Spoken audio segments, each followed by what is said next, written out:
જય કષ્ટભંજન દેવ। શનિવાર આવે એટલે દાદાના ધામ હાળંગપુરમાં દાદાના દર્શને માણસોનો મેળાવડો ઉમટાણો હોય છે। ભગવાન સૂરજ નારાયણ કૈરનું કાઢે એ પહેલા અમારી પદયાત્રા છે એ હાળંગપુર ધામ બાજુ શરૂ થઈ ગઈ હોય છે। ભગવાન સૂરજ નારાયણના ગુણગાન ગાતા અમારી પદયાત્રા અમારા સ્નેહી મિત્રો સેવાભાઈ મિત્રો ભાઈ શ્રી મુકેશભાઈની રાવટીએ પહોંચી જાય। એ રાવટીમાં બિરાજમાન ભગવાન કષ્ટભંજન દેવ હનુમાનજી મહારાજના દર્શન કરીને આંખ અને તાપણા રૂપી અખંડ ધૂણી ધકતી હોય એ ધૂણીએ ઘડી બે ઘડી આરામ કરી અને હાળંગપુર પદયાત્રાએ જતા અનેક યાત્રિકોની ભાવપૂર્વક સેવા કરવી। સેવામાં ચા પાણી નાસ્તો ફરાળ અનેક પ્રકારનો અલગ અલગ નાસ્તો હોય જે યાત્રિકોને આંખ અને ભાવપૂર્વક જમાડવી અને યાત્રિકો ભાવપૂર્વક જમે।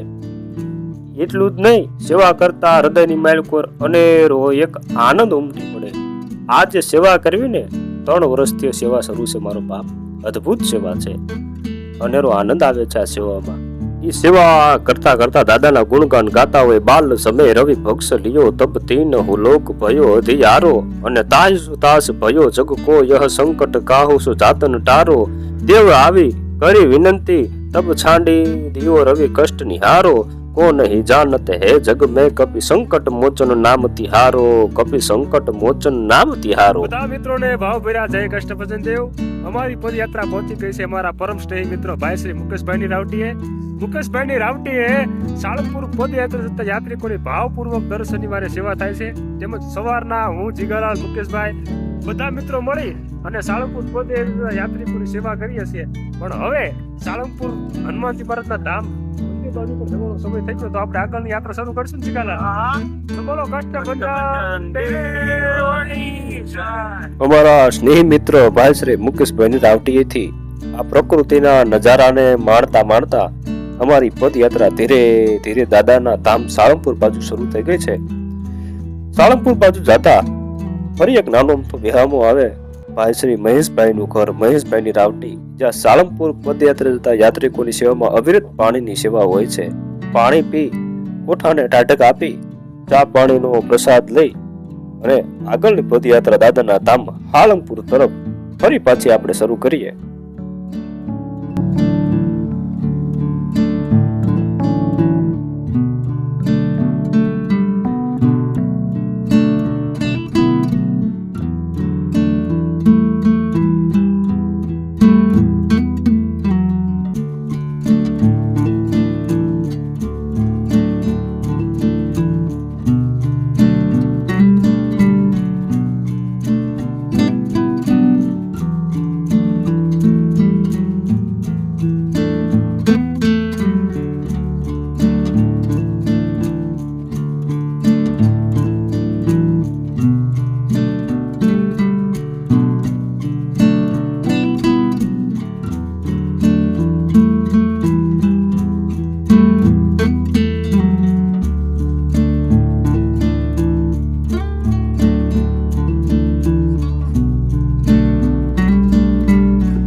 સાળંગપુર ધામમાં શ્રી કષ્ટભંજન દેવ હનુમાનજી મહારાજના દર્શન કરી અને આનંદની અનુભૂતિ થાય છે।